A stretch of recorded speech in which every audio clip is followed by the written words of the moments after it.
మంచితనం నీకు మిత్రులను తెచ్చిపెడుతుందో లేదో తెలియదు, కానీ అతి మంచితనం మాత్రం ఖచ్చితంగా శత్రువులను తెచ్చిపెడుతుంది.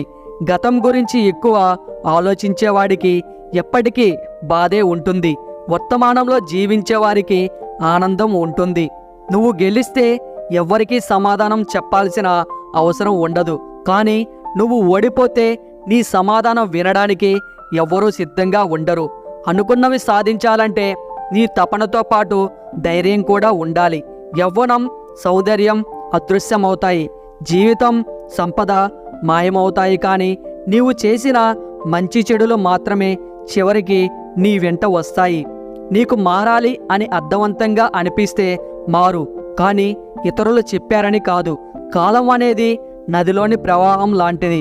ఒకసారి తాకిన నీటిని రెండోసారి తాకలేవు, ఎందుకంటే అది ఎవరి కోసం ఆగదు. స్వతంత్రంగా బ్రతికే ప్రయత్నంలో కష్టాలు ఉండవచ్చు, కానీ బానిసత్వం మాత్రం ఉండదు. మన కోసం ఎదురు చూసేవాళ్ళు మన బలం, మనల్ని ఎదురు చూసేలా చేసేవాళ్ళు మన బలహీనత.